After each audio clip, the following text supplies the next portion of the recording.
What's going on, everyone? We're here today with Chrystale Wilson. Now, Chrystale Wilson is on the current show From the Bottom Up on Centric, but some of you may know her from another movie. Now, if you are within my age group, you probably was getting in trouble by your mom for trying to watch the movie that Chrystale was in. Now, she was in the Players Club. She was the villain that everybody just couldn't stand. She played the character Ronnie.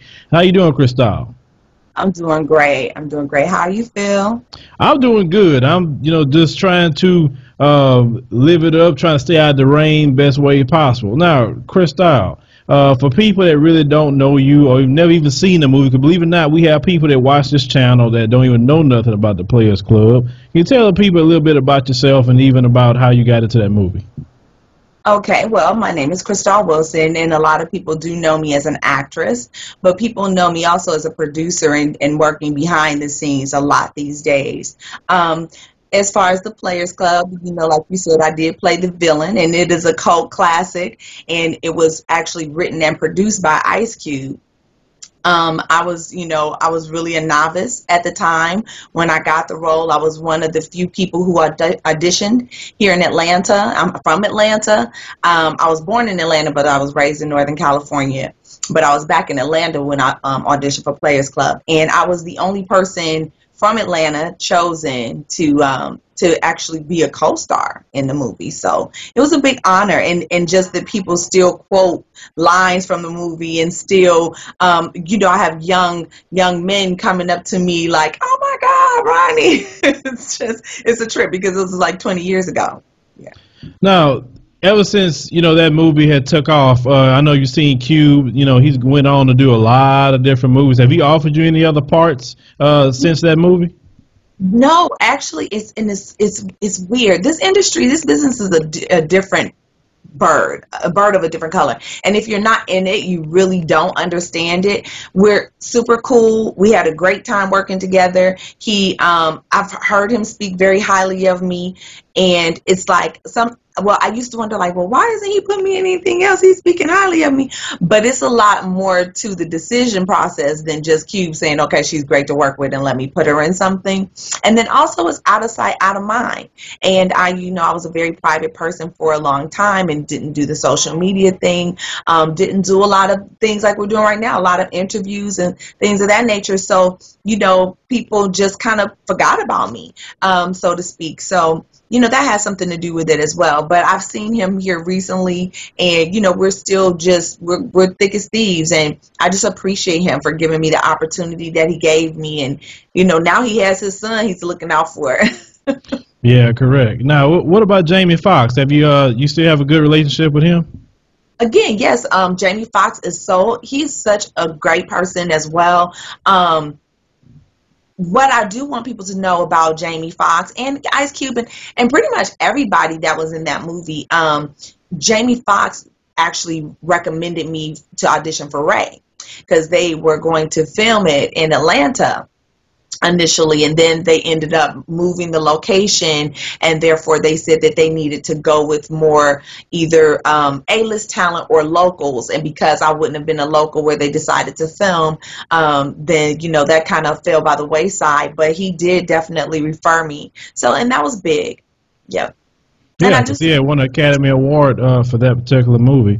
Now, after you had this great success with Players Club, you was basically one of the main people in the movie. I mean, you didn't have a small part like just a stand-in or a dancer, so we don't definitely want to make sure to say that.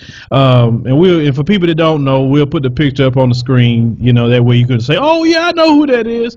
But after that, what actually happened? Because after Players Club, I did go on to do other things. They weren't as big or as maybe memorable as Players Club, but I went on to do Pandora's Box and Twa and Lockdown. I produced my own films, Groupies, which was it had Little John in it.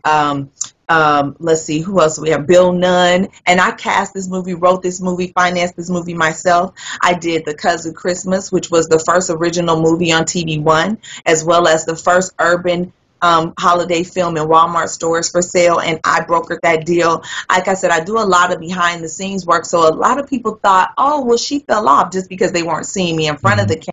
And that wasn't the case. Now I'm not opposed to working at Walmart because hey, you do have to do what you got to do. And I love Walmart. I'm in Walmart all the time. They probably will catch me up in there, but shopping. I'm gonna just keep it on 100 with you, but no, and of course, I have reached some rough patches where as much work wasn't coming through as I thought that maybe should. But it's just made me, it's really given me a thick skin, and therefore I feel like I could survive so much more. Because if things have been just kind of easy breezy for me after Players Club, I don't know if I would have the tenacity to endure a lot of the things that I've endured. And then that's when you see people, you're like, oh my gosh, how did that person waste all their money or blow all their money, or why is this person addicted to this, or what have you. I think that's when you see those things happen, when people get too much too fast.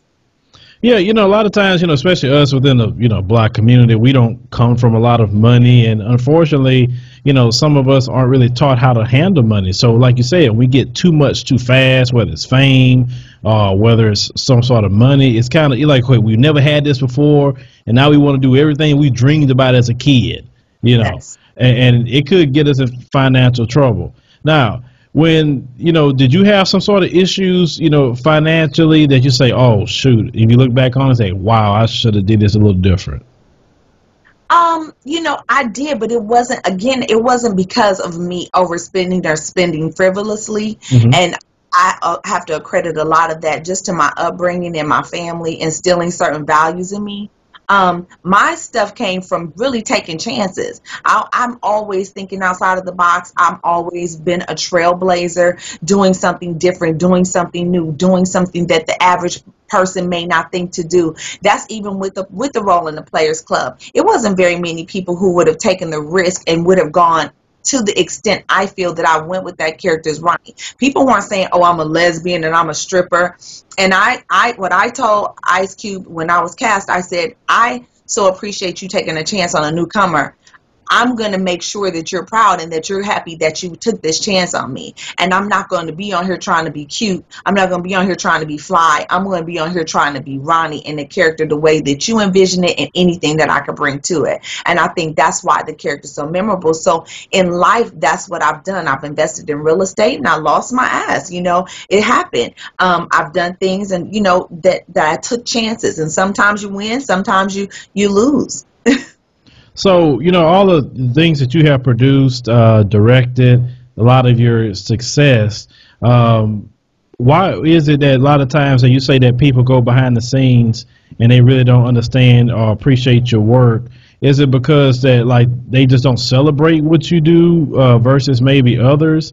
Or because for instance, that should be a major accomplishment to say, hey, you know what? I actually got an urban Christmas film within Walmart, but yet why isn't those things kind of recognized? I think that's a great accomplishment to do something like that. It's a supreme accomplishment and something that I'm still very proud of.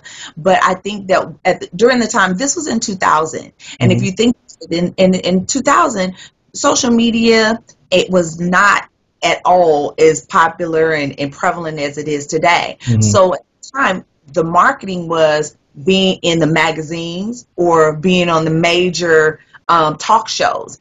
And if you didn't have that representation, that publicist or that or the money to put yourself in those positions or to go out on the road and promote your film, then it didn't get a lot of recognition. So that was the thing at that time. So I think that has a lot to do with it. I think now, since we're in a different era where social media is so prevalent and where you do have a lot of different avenues where you can market your stuff, it would take on a different spin if it was today. So, with something we talk about, especially all the stuff that's been going on recently in Hollywood with the Oscars, all the different chatter that's been going on with that. Do you promote more and more, let's say, young directors or even young actors and actresses who maybe want to do some things like you? Do you promote them creating their own production companies since you have the internet now, since you really don't need a whole lot from people like you used to? Because back in the day, if they didn't put you on a movie or they put you on TV, hey, you wasn't getting nowhere. Okay. Yeah. So do you promote, a lot of people to go that route, more so independent, or you still, think people should go mainstream? Here's what I think. I think that we are all born with a purpose. And if filmmaking is your purpose, not just your passion, but your purpose, then you can do it. You can do it in any form, in any setting, and it's going to be phenomenal because you're going to put everything you have behind it. And that's not just resources. It's not just financial resources, I should say. It's going to find a way to make it great. But if you're just doing it because you want to be famous or you feel like you're going to get rich, then it's a hard thing. It's hard to do. It's a lot that goes into it to make something great. And that's not just with films. That's with whatever you do in life.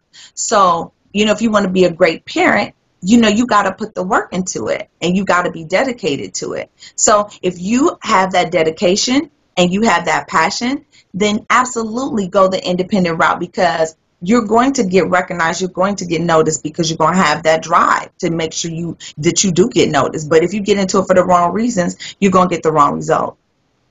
So I was reading, reading some things. You was stating in another interview that you wanted to come out with something about Black Wall Street. Is that correct? Absolutely, absolutely. I'm working diligently on that. Yes, with actually, there's a young lady who came to me. Her name is Kershonda Springer, and she had the project pretty much complete when we started speaking about it, because she had spoken to me. She said she was well aware of my production abilities and things like that, and so she wanted to team up with another woman that would be really instrumental in helping her get this out there and really be as passionate and be as into it as she is, and not try to take it and just sell it to someone just to be getting money again. So I went in with her, and we've come together with this phenomenal script. We have the budget, we have people that are very interested, and I think it's something that you're going to see really soon. We've just been kind of going back and forth with people that are interested in if they want to do a mini series or if they want to do a movie. So that's kind of where we are right now, but we do have both scripts. So and it's a story that needs to be told. It's a story that is so powerful, and that I think once we, especially as Black and African Americans, hear this story and know how powerful we were and have the ability to be, it would just give our young people something else to look forward to and look at and say, oh my gosh, I come from greatness, not just one of those situations where we always feel like we started as slavery.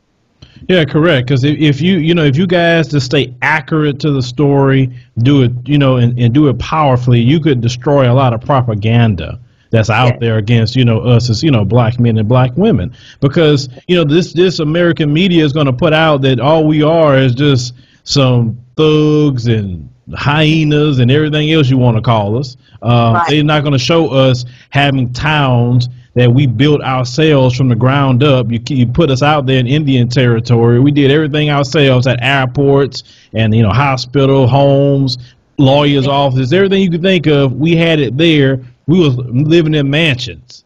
And I hope, the only thing I'm saying is I hope you guys tell it like it is. Don't cut no slack on the story and do it graphic as possible, because people need to see that. And they need to see it. And let me tell you how serious we are about it. We've gone to the library there in Oklahoma. Mm-hmm. You have to turn over your license. You have to give all of your information in order to even get into and get these documents and get these newspapers and really look at them. We've done the work. Like, we've gone to the town, we visited the town, we've looked into it, we've talked to people who are from that town. And it's ironic that you would say that, is because the latest hurdle that we've come into, because it's always hurdles, because you do want to tell the story and be very authentic, but with Hollywood, they always want to exaggerate it for that in other people's favor, perhaps, or not to make themselves look too bad, like, oh no, we didn't burn the town down, did we? Maybe this happened. No, let's stick to what really happened. So it's like about always trying to word wrangle and make sure that it's a story that is told from the perspective that everybody can accept and be comfortable with, but is still true.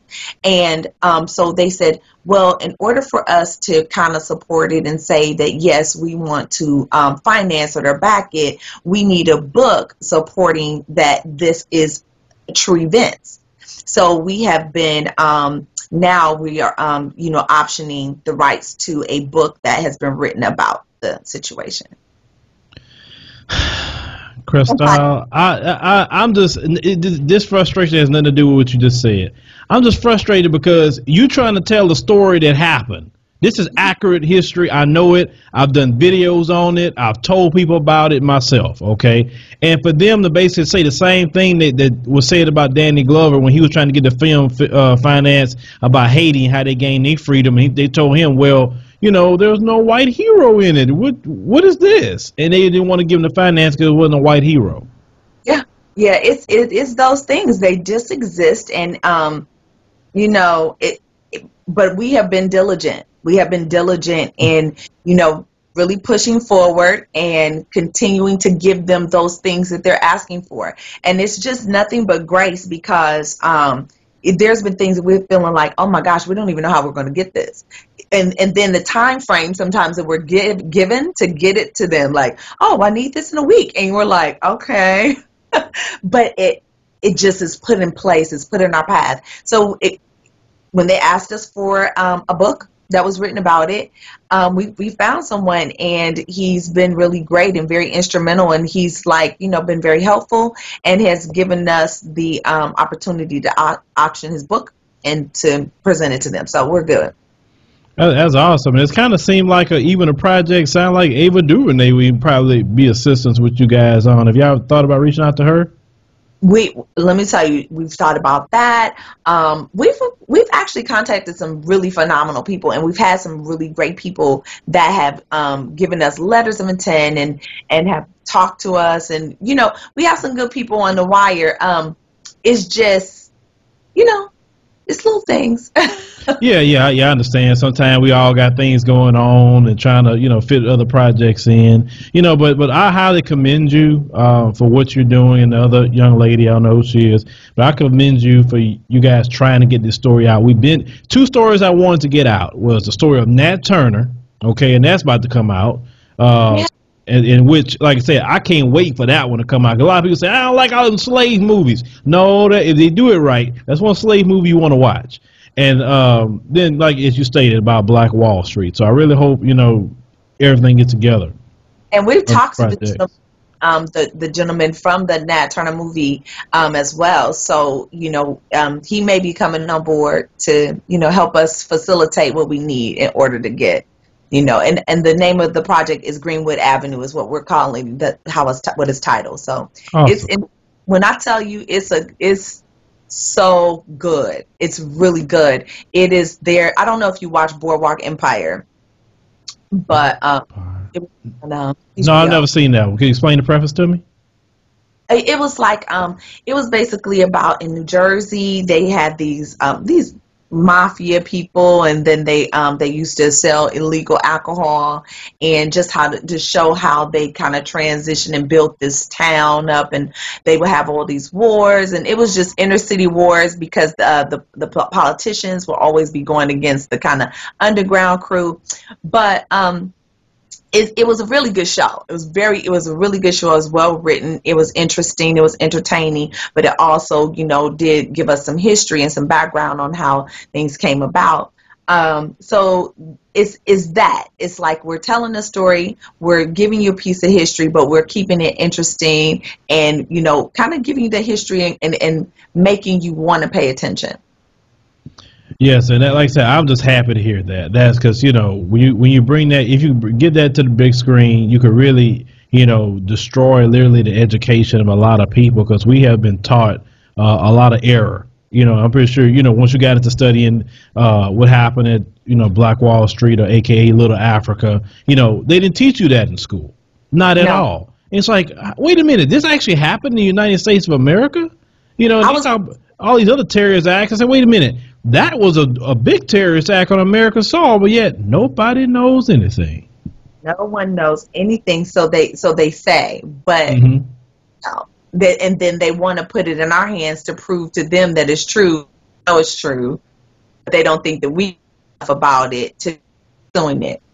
And so, like I said, I was upset when I did find out about it, that I didn't know that it took for me to be real grown before I knew anything about it. I was like, wait a minute, I'm real grown, and I never heard about this. This is too much. So, and I just, I definitely said I have to really do my homework. And the more that I knew, the angrier I became. And anger motivated me to be involved. Yeah, it's like Chrystale, when you get that like an awakening that you've been getting, and you have no choice but to react to it at that point. You can't go back to how you was before you didn't know anything. Yes, absolutely. It's true. And that's what a lot of people don't realize. They say, why they act like that all of a sudden? Like, you just cannot just go back to not caring anymore, and you looking at it. Then it's like when your eyes are open, it's like you see everything with a different lens now.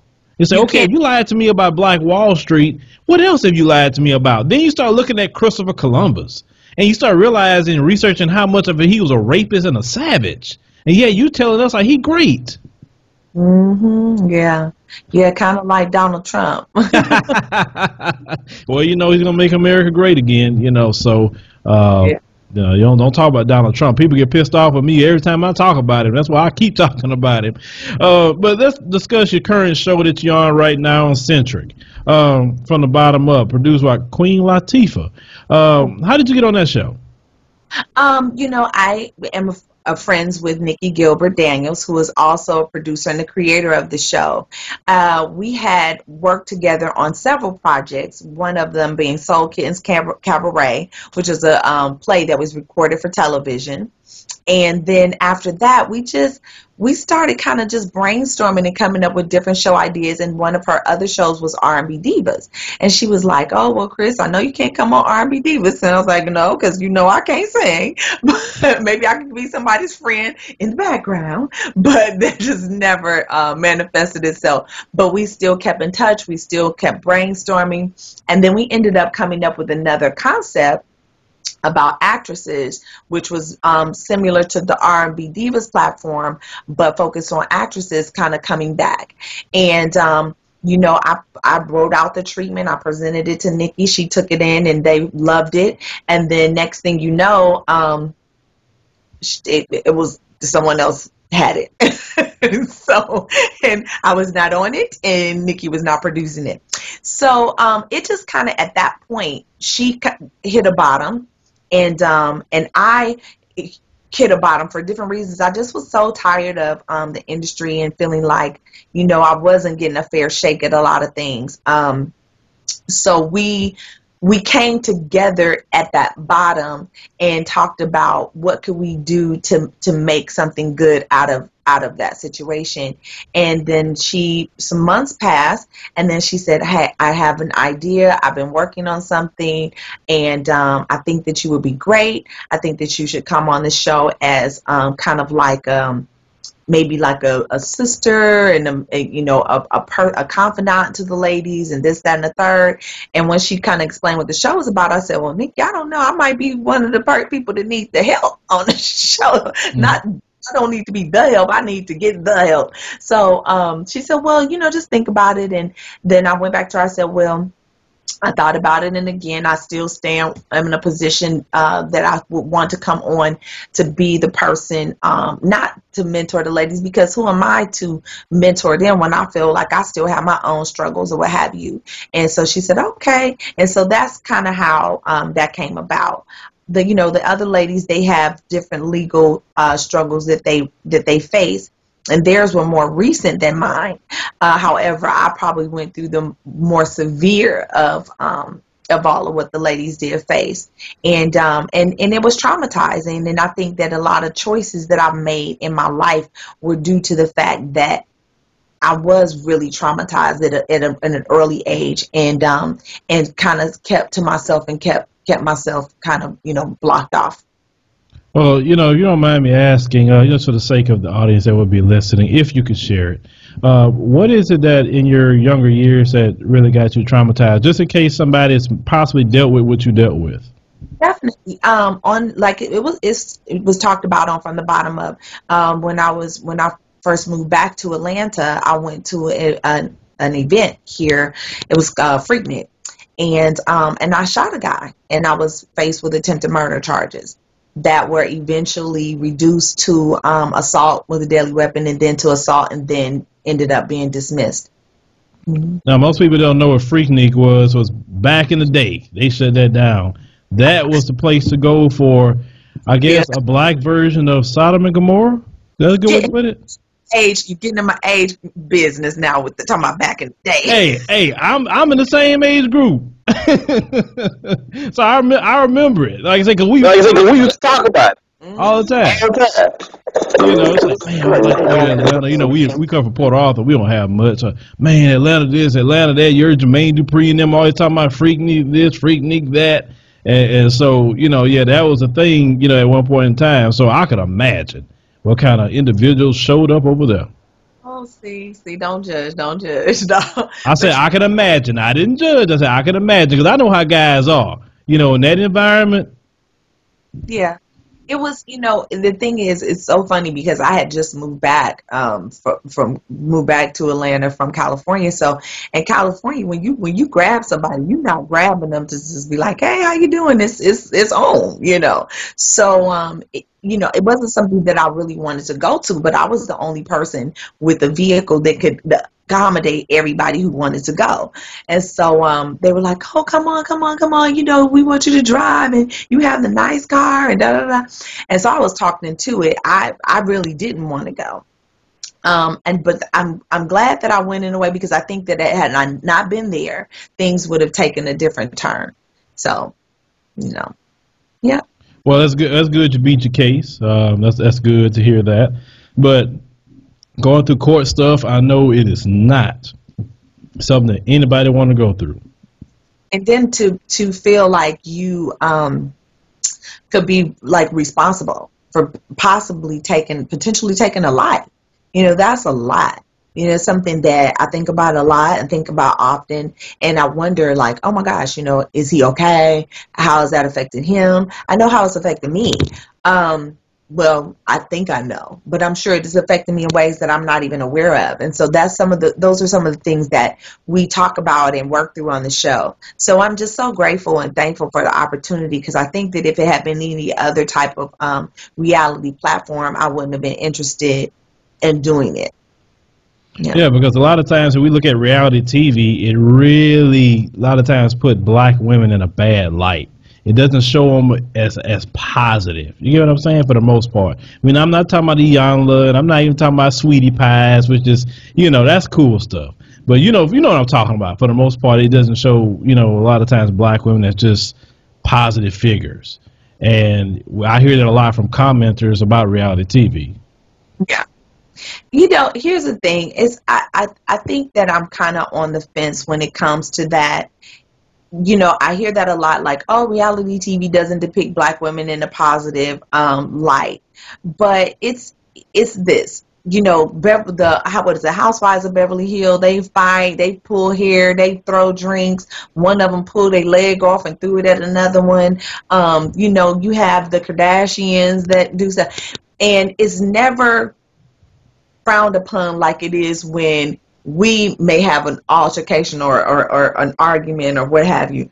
I'm not condoning and I'm not saying this right, but what I am saying is everybody has a breaking point. Everybody has buttons. And if you're just constantly pushing those buttons, you're going to get a reaction. I don't care if that's a black woman, a Chinese woman, a white woman, a Mexican woman. If you're put in an environment where someone is constantly and you can't get out because cameras are rolling, then it's bound to happen. So, because I've experienced it even on our show. And our show is a very positive show, but it's a young lady on there who just totally grates my nerves. And that's just the reality of it all. That's part of the reality. And so I would want to in a the perfect setting, I would be able to not even have to interact with her. I could, she would never be invited to my house. I would never sit down with her at dinner. But on the show, where you go on there with other women, sometimes you're put in this environment with people that you typically would never be around. And things are bound to happen. All right, so Chrystale, I want to ask you one last question about Hollywood. A lot of people talk about the roles. Do you feel that black women are really shut out of Hollywood?